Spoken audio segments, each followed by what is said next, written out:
Welcome to Friday Night in Athens. Tonight we're previewing the playoffs in Georgia with analysts covering teams in the Athens area. With strong regular seasons, some teams won't see the field again until next week, but on the other hand, there are some big games to keep an eye on tonight. Let's meet our analysts. Gunter Schroeder will be covering the Athens Academy Spartans. Ion Bakley will tell us about the Clark Central Gladiators. Anna Escamilla and Zoe Streeter will let us know about the North Oconee Titans. Marco Bartkowiak and Torrin Smith have the scoop on the Oconee County Warriors. And last but not least, Alana Jacob and Jack Keys have the Prince Avenue Christian Wolverines. Our analysts have talked to the teams to get meaningful insight as the playoffs get going tonight. Let's get into it.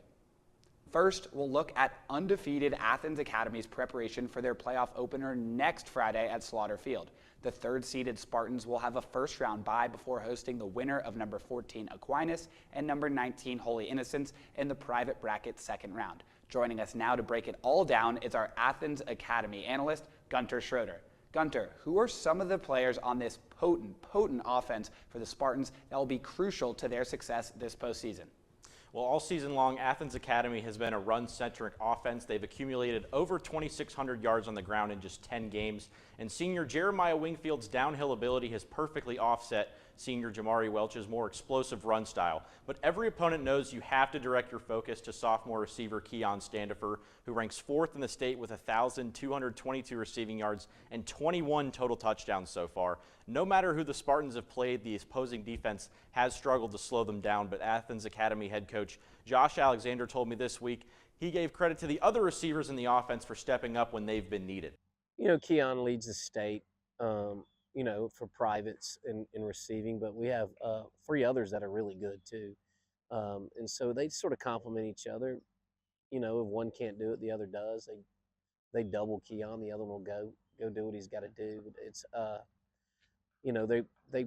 they play well together. You know, it's good to have one. When you got 2 or 3, it's even better, and that helps us throw the ball well. Yeah, from looking at the team stats, it's clear that Athens Academy's offense has been dominant. But in Class A, you'll often see many players switch over and play both sides of the ball. So what can we expect from the Spartans' defense that features many of those same star players? Yeah, the Spartans' defense has flown under the radar considering their offense has been so explosive, but they've also been a solid unit.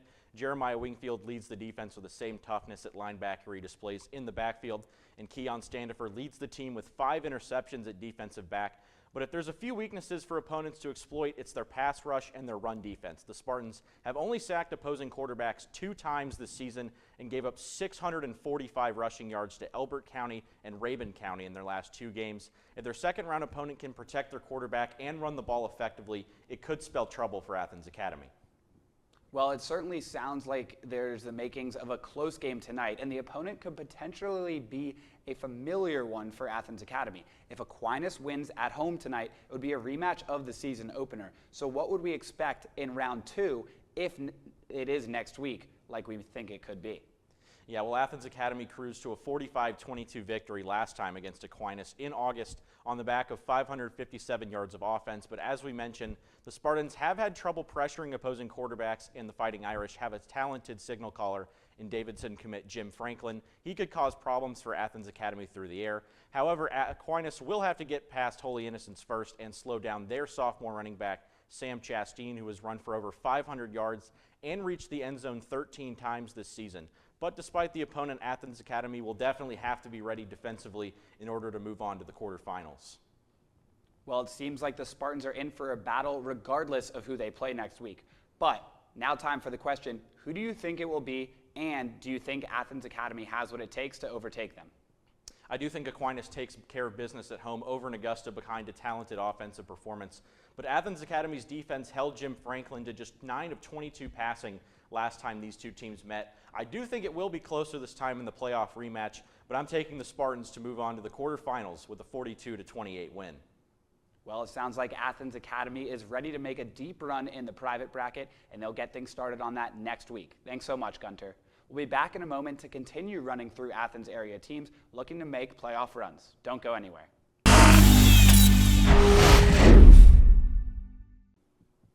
Welcome back to Sportsource. It's playoff season here on Friday night in Athens, and tonight the Clark Central Gladiators are hosting the Houston County Bears for their first ever matchup in the first round of the GHSA playoffs.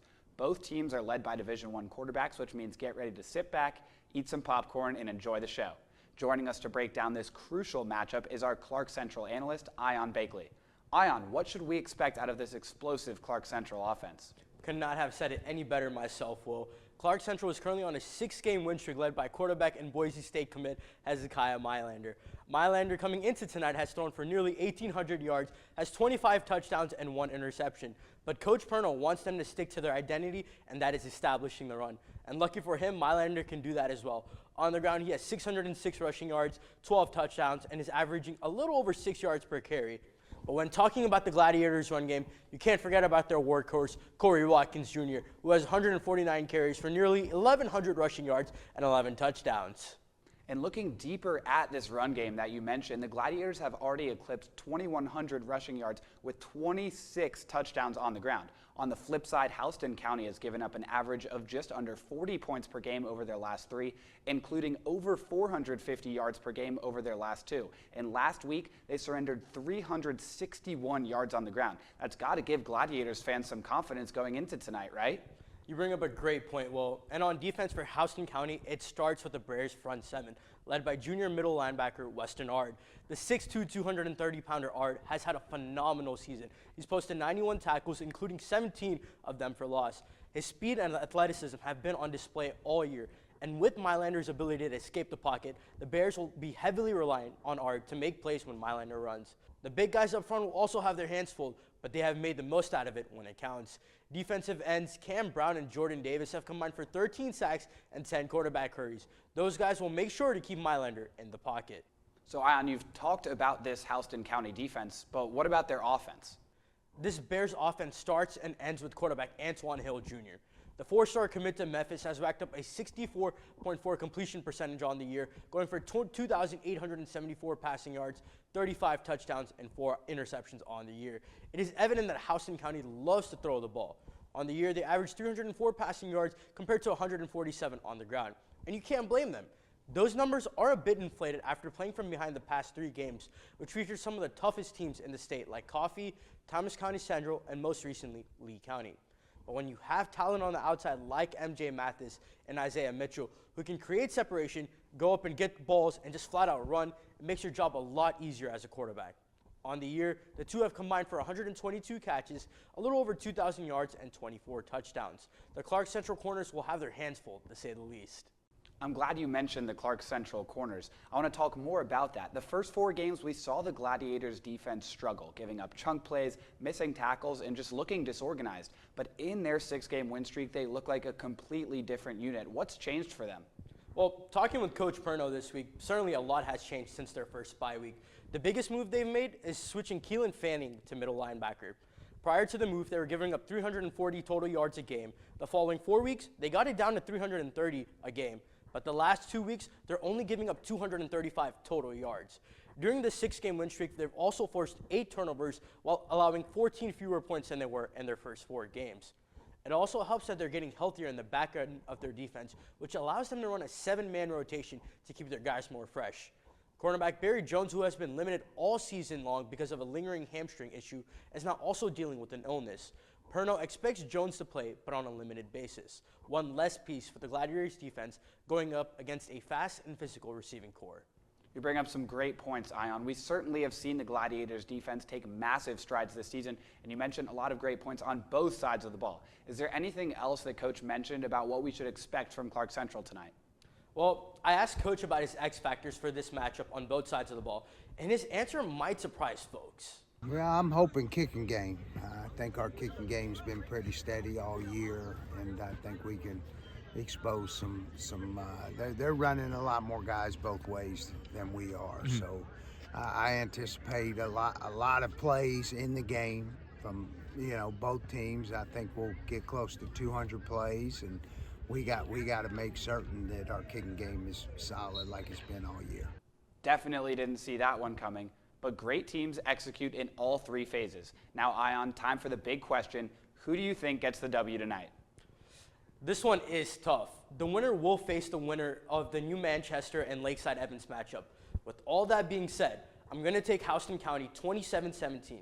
Although Clark Central defense has been in rhythm the past 2 weeks, I think this Bears offense is too explosive to be stopped.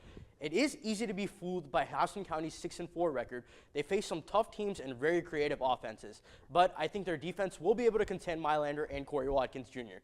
But if Clark Central finds a way to come out on top in this game, it will be because of Mylander's arm and his connection with receiver LG Little and tight end Zay Berry. Thanks, Ion. This will definitely be one to keep an eye on. Now we'll take a quick break, but when we come back, we'll hear about the undefeated North Oconee Titans who get things started tonight.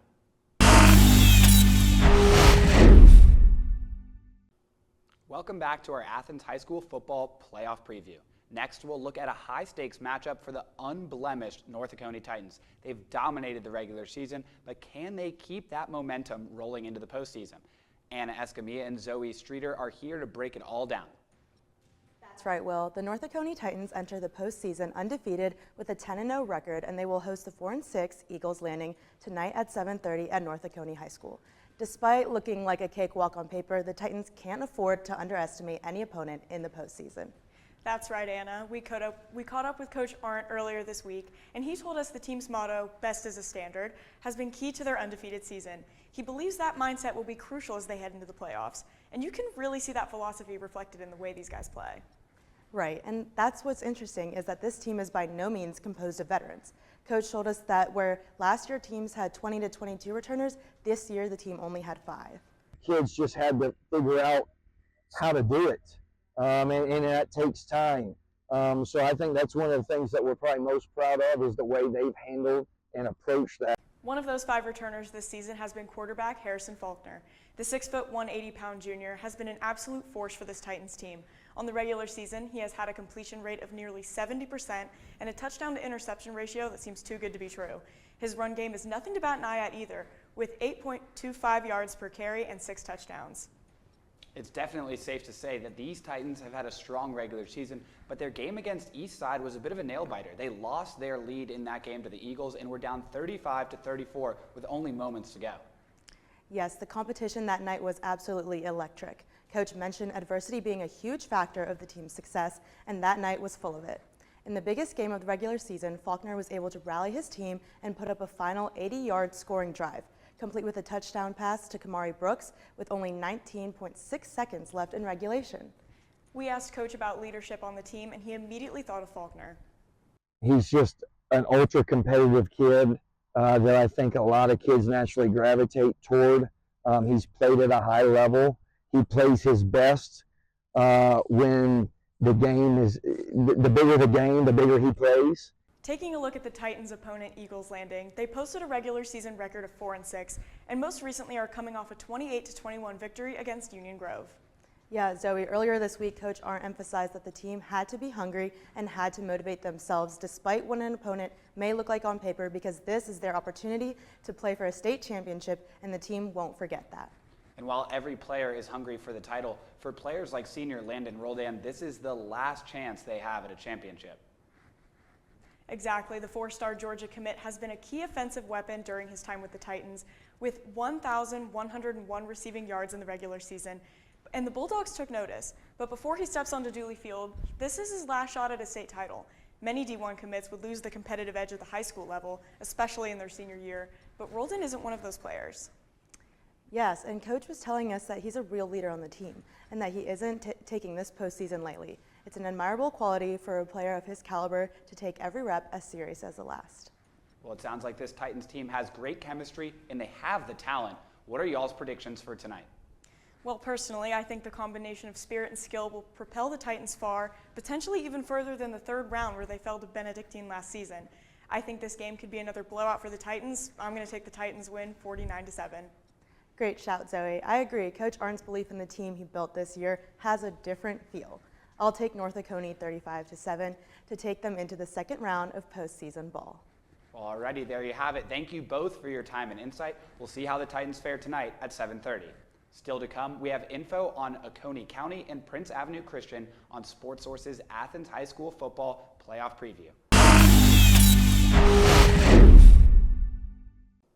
Welcome back to Friday Night in Athens. Our next game looks pretty evenly matched on paper. It's a Division IIIA standoff between the Oconee County Warriors and the Westside Patriots. Here to break it down are our analysts, Marco Bartkowiak and Torrin Smith. I'll start with you, Torrin. What should we keep an eye out for in this one? Yeah, Will, one key matchup that I'll be looking out for in this one is Westside's elite ground attack versus Oconee's stifling run defense. Westside has struggled at the quarterback position this season. Junior quarterback Jalen Stone has thrown 7 interceptions and just 7 touchdowns on the year. So because of this, the Patriots have leaned heavily on their run game, which has been extremely efficient this season. Coming into this one, they're averaging 203 yards per game on the ground, 7.3 yards per carry as a team, and they've totaled 30 rushing touchdowns on the season. Here's what Oconee head coach Ben Hall had to say about how the Warriors can stop the Patriots' ground attack. Contain. We have to be able to set the edge, and we have to contain. We can't let them get outside and get to the explosive plays. So if we can set the edge and we play sound in the secondary and contain the running game, we have to make them earn what they get. We can't give them explosive plays. And one guy who can deliver those explosive plays for Westside is senior running back Janarian Kamga. Kamga exploded for 1,225 rushing yards this season, good for 8th most in Georgia's 3A division. And this guy puts up points too, tacking on 18 touchdowns this season, which is the 5th most by any player in Division 3A. His elite speed and tackle-breaking ability makes him a threat to break away and take it to the house from anywhere on the field if he can hit the edge. So for Oconee to have a chance in this one, they have to keep Kamga between the hash marks. But if there's one thing this Oconee team is good at, it's stopping the run. Over their last 7 games, the Warriors have allowed just 9 points per game, and they've only given up 100-plus rushing yards twice in that span, so they should be up to the task. Elite versus elite, it seems, on that side, Torrin. Marco, what should we be watching for when Oconee County has the ball? Yeah, Will, same theme on the other side of the ball. This game's going to come down to who can control the line of scrimmage and who can run the ball effectively. Oconee County's offense leans on their run game almost as much as Westside. After a slow start, they've been as dominant as any team in 3A on the ground. Over their past 7 games, they're averaging more than 35 points per game and just under 220 rushing yards, a significant jump from their early season numbers. Their backfield is loaded with a true 3-headed monster, and Caden Wood is the star of the show. Coach Hall told us he wouldn't hesitate to give Wood 35 carries if needed. But you can't forget about Tyler Garrett and Darius Darden. Those two are great in their own right, and they will be featured plenty. On the other side, though, sits one of the best defenses in all of 3A. Westside is only allowing 13 points per game on the season, so on the surface, some may expect Oconee County to struggle. However, the one weakness in that Patriot defense is the ability to stop the run. When teams do beat Westside, it's on the ground, as they've allowed over 178 rushing yards per game in losses. The Patriot defense does boast a few special playmakers, though, and Coach Hall is well aware of that, as he's been preaching the importance of avoiding turnovers all week. So we have to be smart when we have the ball. Can't take chances. We tell the kids we can't bleed in the water or there'll be a feeding frenzy. So we have to win special teams, control the ball. I don't know that we can completely control the line of scrimmage all night because they're pretty good there. We can be sure the Warriors are going to feed that 3-headed monster all night long.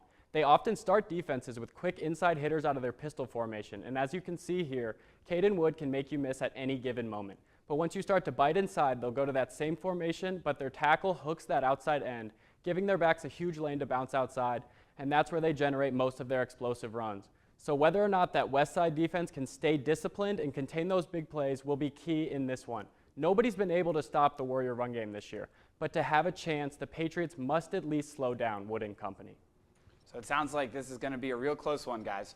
Who do you think comes out on top, though? Yeah, Will, I think it's going to be a tight game for sure. I think these two squads are going to go back and forth all game, but I have Oconee coming out on top 17-14. And I'm going to have to agree with Torrin on this one. I think it's going to go down to the wire, but I have just a little more faith in Caden Wood and the Warrior offense. I'm going to go with Oconee County 22-20.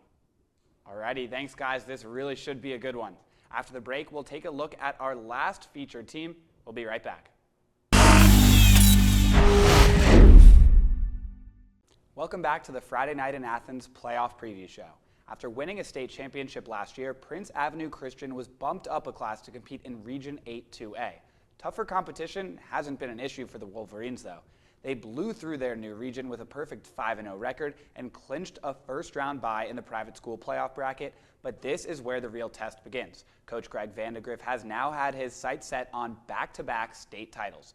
Will they be able to pull it off? Our analysts Jack Keys and Alana Jacob might have some answers. Well, no concrete answers, Will, but what I can say is that if Prince looks anything like they did during the AA regular season, there's a decent chance they're celebrating in Atlanta again when this is all said and done. They beat their region opponents by an average margin of 33 points, total domination, and it started in the backfield with the star of the show, Andrew Beard. Just take a look at these numbers. Over 1,400 rushing yards, averaging nearly 9 yards per carry. And for me, the cherry on the cake is that he leads the team in receiving yards too. He's all over the field for this Prince Avenue team. And here, take a look at just how much this offense leans into the play of number 5. Almost half of Prince's total all-purpose yards are going to Beard's name. You think that Prince might become predictable at some point, but Beard is so versatile and reinvents himself in so many ways, whether it be as a punt returner or as a target in the backfield. I don't see Prince straying from him at all in the playoffs. They're going to ride the Andrew Beard bus until the wheels fall off. He's the total package and has the ability to create his own holes, but you also have to give a lot of credit to this Prince Avenue offensive line, which returned 4 starters from its state title winning team last year. They've been arguably just as important as Beard, but it's Beard's number that is going to be circled by every single team he faces in the playoffs. That's how good he is. He also got some pretty high praise from Coach Vandegrift recently. He's probably arguably the best tailback we've ever had here. And so, again, we just expect that to continue to get better every year. And we really had no idea how good he could be. We knew he had a chance, again, to be very successful, but he was coming as a freshman, having only rushed for maybe 300 yards at the other school he was at. And now, again, according to what he's done now, it's pretty impressive. The best running back in Prince history? Wow, that's some pretty high praise. I'm sure Andrew Beard would want nothing more than to cap off this incredible season with a state title. But if Prince is going to get there, is a dual quarterback system really going to work? Yeah, that's the big question, Will. Since Game 4, Coach Vandegrift has rocked with a rotation of Ben Musser and Jake Bobo at quarterback. And even while he admits it's a little unorthodox, since he started using both QBs, they've averaged 41 points per game, absolutely rolling over their competition. But this is the playoffs. These are must-win games. And while Coach says he'll be sticking with an equal rotation, I'm just not sold on the idea. If someone has the hot hand, I just feel like you've got to stick with him, whether that's Musser or Bobo. So the numbers say that while Musser has gotten more snaps and touchdowns, Bobo has been more efficient. He has a much higher passer rating, more yards, and 6 less interceptions. All I'm saying is that if one guy is going to give you a better chance to win on each possession, even if it's a slight advantage, you've got to give him the reins. But hey, if it ain't broke, don't fix it. Hey, fair enough. Now, a big part of the success for Prince Avenue this season has been the youth. What do you think about that, Alana? Yeah, well, this season, Prince Avenue has shaken things up a bit with younger guys leading the team, the sophomores. We've talked a little bit about running back Andrew Beard, who is leading Prince Avenue in total touchdowns, receiving and rushing yards per game. Quarterback Ben Musser ahead of senior quarterback Jake Bobo with 10 passing touchdowns this season. Wide receiver and free safety Judd Shoemaker leading the team in interceptions. This season, head coach Greg Vandegrift has focused on teaching his younger guys how to read the defense to successfully execute their run-pass option scheme. Again, if we're on offense, then we have certain keys we're looking at. And then what we're trying to get the receivers to understand is what open looks like, and then what we're trying to get the quarterbacks to understand is who they're putting their eyes on when we're doing those RPOs. The young talent on this team is promising. What are your thoughts on their potential in the playoffs? Well, Coach Vandegrift has built a program that knows how to win games when it counts. They've had a strong history in early season playoff games, and like this season, their losses were early and gave them the room to prepare for region play. They have been undefeated in the region for the past 5 years, which has led them to 2020, 2022, and 2023 state titles. Tonight, we will find out if they play Providence Christian or Landmark Christian following that matchup. Landmark is a favorite in tonight's performance, but either way, this is going to be an exciting game for the defending state championships next week going into the playoffs. Well, thank you guys so much for both of all of that great insight. That's all we've got for the Friday night in Athens playoff preview show. The clock is ticking and we're just hours away from the first kickoffs in the area. It's sure to be another great playoff season in the state of Georgia and in the city of Athens. Thanks for joining us all season long here on the show. For the Carmichael Sports Media Institute and for all of our great analysts here on SportSource, I'm Will Hopkins. We'll see you next time.